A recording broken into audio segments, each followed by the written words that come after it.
Hello friends, welcome back. अगर आप हैं बिहार में नियोजित शिक्षक और बनना चाहते हैं राज्यकर्मी, तो आप सभी को एक परीक्षा से गुजरना होगा जिस परीक्षा का नाम है सक्षमता परीक्षा 2023। और उसी के क्रम में हम लोग यहाँ पे इस वीडियो में बुद्धि और बुद्धि के प्रकार के विषय में हम लोग यहाँ पे देखने वाले हैं। और इसमें मुख्य रूप से हम लोग गार्डनर के सिद्धांत की चर्चा करने वाले हैं। और ये आप लोगों के लिए जीएस से जो यहाँ पे पेपर पूछा जाने वाला है उसके लिए यह अति महत्वपूर्ण है।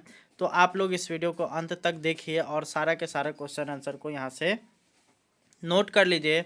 या फिर आप लोग को अगर इसका पीडीएफ लेना है, यही नहीं आप लोग के आने वाले दिनों में जितने भी क्लासेस चलती हैं और साथ ही साथ सक्षमता परीक्षा से जुड़े हुए कोई भी आप लोग को पीडीएफ लेना है, तो आप सभी को हमारे व्हाट्सएप नंबर से कांटेक्ट करना होगा।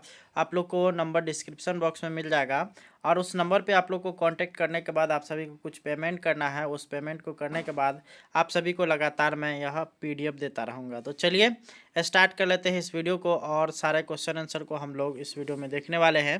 तो बुद्धि और बुद्धि के प्रकार से संबंधित यहाँ पे सारा क्वेश्चन होने वाला है। चलिए शुरू कर लेते हैं वीडियो। यहाँ पे आते हैं पहला नंबर सवाल की ओर। कहता क्या है इसमें कि इसमें से बुद्धि लब्धि यानी कि इंटेलिजेंस क्वेश्चंस का सही सूत्र कौन सा है। ऑप्शन क है आपका वास्तविक आयु गुने मानसिक आयु बटा 100। दूसरा है आपका ऑप्शन ख में वास्तविक आयु गुने मानसिक आयु बटा 120। उसके बाद है ग में है आपका मानसिक आयु बटा वास्तविक आयु गुना 100। और चौथा है आपका वास्तविक आयु और मानसिक आयु बटा 90। तो यहाँ पे आप लोग को एक चीज़ पता होना चाहिए कि यहाँ पे वास्तविक आयु और मानसिक आयु होता क्या है। जैसे हम मान लेते हैं किसी बच्चे का यहाँ पे शैक्षणिक आधार पर या फिर उनके बातचीत के आधार पर यह चेक करते हैं कि ये बच्चा जो है पढ़ने लिखने में कैसा है। और साथ ही साथ वहाँ पे उसका जो जैसे मान लेते हैं कि कोई बच्चा क्लास 1 का स्टूडेंट है, लेकिन उसको जो है क्लास 2 और 3 जो है यहाँ पे वो उसके बुक को आसानी से पढ़ लेता है। तो वो वहाँ पे जो क्लास दूसरा और तीसरा का जो बुक को पढ़ता है, तो उससे यह पता चल रहा है कि वो बच्चा जो है पढ़ने में कितना तेज है। तो उसी तरह से यहाँ पे मानसिक आयु बटा वास्तविक आयु गुना 100 जो होगा वही बुद्धि लब्धि का यहाँ पे आप लोग को समीकरण हो जाएगा। चलिए दूसरे नंबर सवाल की ओर हम लोग आते हैं। तो यहाँ पर आता है कि स्पीयरमैन एक नाम है, ये आप लोग को याद होना चाहिए, बाल विकास से जुड़ा हुआ ये सारा सवाल है और जीएस के अंतर्गत आप लोग को ये पूछा जाएगा। तो स्पीयरमैन के अनुसार बुद्धि के कितने तत्व होते हैं।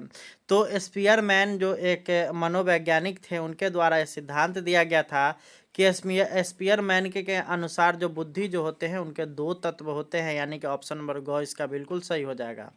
अगला आते हैं हम लोग गार्डनर के अनुसार बुद्धि के कितने प्रकार का उल्लेख किया गया है। तो गार्डनर जो थे वो भी एक मनोवैज्ञानिक थे। उनके अनुसार बुद्धि के जो अगर प्रकार की बात करिएगा तो वो 8 प्रकार के बुद्धियों के बारे में बताए थे और 8 प्रकार के बुद्धियों के विषय में उन्होंने जानकारी दी थी। अगला चौथा सवाल आप लोग का आता है कि यहाँ पर है कि बुद्धि के पास मॉडल को किसने प्रस्तावित किया था। ऑप्शन क है बीने, नागलिरी, कार्बी और जेपी दास। तो इसका जो सही आंसर हो जाएगा आपका ऑप्शन नंबर क हो जाएगा। बीने पास के द्वारा यह सिद्धांत दिया गया था और इसको जो है उन्होंने पास मॉडल बताया था बुद्धि से जुड़ा हुआ। अगले यहाँ पर आता है कि स्टर्नबर्ग ने बुद्धि को कितने श्रेणियों में बांटा था। क है आपका 3, ख है 2, ग है 4 और घ है 5। तो स्टर्नबर्ग के अनुसार बुद्धि के जो यहाँ पे प्रकार था वो उन्होंने बताया था कि 3 प्रकार के होते हैं। ये सारा टर्म आप लोग को यहाँ पे जानकारी में होना चाहिए, ठीक है। अगला यहाँ पर आता है कि विनय साइमन के बुद्धि परीक्षण में पद है। ऑप्शन क में है 20, ख में है 30, ग में है 40 और घ में है 50। तो इसका जो सही आंसर हो जाएगा आपका ऑप्शन नंबर ख, यानी कि 30 यहाँ पे इनके द्वारा परीक्षण के कितने पद है, तो 30 पद इन्होंने यहाँ पे बताया था। अगला यहाँ पर आता है कि बीने ने साइमन के साथ मिलकर के पहले बुद्धि परीक्षण का निर्माण कब किया था। ऑप्शन क है 1879, ख है 1905, ग है 1900 और घ है 1800। तो यहाँ पे हो जाएगा बीने ने साइमन के साथ मिलकर के 1905 ईस्वी में बुद्धि परीक्षण का निर्माण कराया था, ठीक है। चलिए अगला हम लोग देखेंगे तो मनोवैज्ञानिकों ने मुख्यतः कितने प्रकार के बुद्धि की चर्चा की है। तो मनोवैज्ञानिकों के द्वारा जो अगर बात करिएगा बुद्धि के जो प्रकार इन्होंने बताया था वो बताया था कि बुद्धि जो होते हैं वो 3 प्रकार के होते हैं, ठीक है। अगला हम लोग देखेंगे तो सामान्य बालकों की बुद्धि का स्तर क्या होता है। जो सामान्य बालक होते हैं उनका आईक्यू पूछ रहा है, उनका आईक्यू कितना होता है। तो यहाँ पे ऑप्शन क है 110 से 140, ख है 70 से 100, ग है 110 से 130 और घ है 91 से 110। तो सामान्य जो बालक होते हैं उनका जो बुद्धि का जो स्तर होता है वो 91 से लेकर के 110 के बीच होता है। चलिए अगला हम लोग 10वां नंबर देखेंगे। तो यहाँ पे 10वां नंबर आप लोग का है कि इनमें से किस विद्वान ने बुद्धि को परिभाषित नहीं किया है। एडवर्ड ने, स्टर्न ने और मन ने, और एक और है आपका साइमन ने। तो यहाँ पे आप लोग बता दें एडवर्ड ने आपका बुद्धि का सिद्धांत दिया था, स्टर्न का भी है, मन का भी है, परंतु साइमन का यहाँ पे आप लोग को इसमें सिद्धांत नहीं मिलेगा। इनके द्वारा व्यक्तित्व के विषय में बताया गया था। तो इसलिए इसका जो सही आंसर हो जाएगा आपका ऑप्शन नंबर घ हो जाएगा, साइमन। तो इस वीडियो में हम लोगों ने बुद्धि और बुद्धि के प्रकार के विषय में जाना, और इस वीडियो को आप लोग को बनाने का यही मकसद था कि आप लोग बुद्धि और बुद्धि से संबंधित विभिन्न चीज़ों को समझ सके। और इस बुद्धि से जितने भी आप लोग के लिए आने वाले समय में और भी मैं अलग अलग यहाँ पे लेकर के क्वेश्चन लेकर के आता रहूँगा। इस वीडियो में हम लोगों ने 10 क्वेश्चन का डिस्कशन किया है। आप लोग को अगर ये वीडियो पसंद आया होगा तो अगर आप लोग इसका पीडीएफ लेना चाहते हैं तो आप सभी को यहाँ पे डिस्क्रिप्शन बॉक्स चेक करना होगा, वहाँ पे मेरा व्हाट्सअप नंबर होगा, वहाँ से आप लोग कांटेक्ट कर करके आप लोग इस पीडीएफ को ले सकते हैं।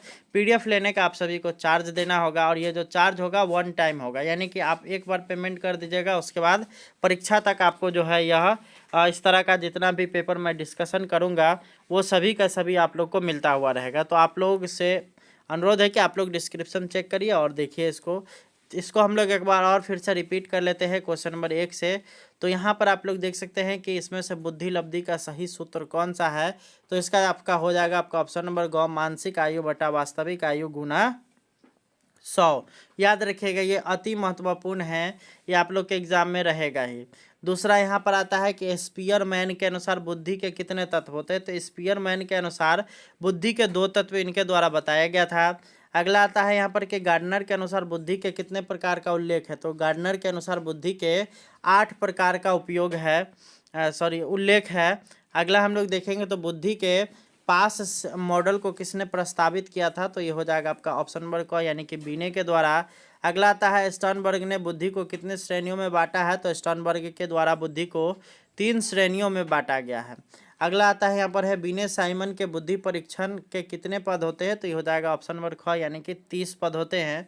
अगला है कि बीने ने साइमन के साथ मिलकर के पहले बुद्धि परीक्षण का निर्माण कब किया था। तो ख हो जाएगा ऑप्शन 1905 में। अगला है मनोवैज्ञानिकों ने मुख्यतः कितने प्रकार के बुद्धि की चर्चा की है। तो ये हो जाएगा आपका ऑप्शन नंबर ग, यानी कि 3 प्रकार की।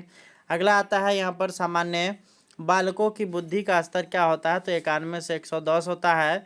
अगला है कि इनमें किस विद्वान ने बुद्धि को परिभाषित नहीं किया है। तो ये हो जाएगा साइमन ने। ठीक है, तो उम्मीद करते हैं वीडियो पसंद आया होगा। इस वीडियो को शेयर करिए। धन्यवाद, थैंक्स फॉर वॉचिंग।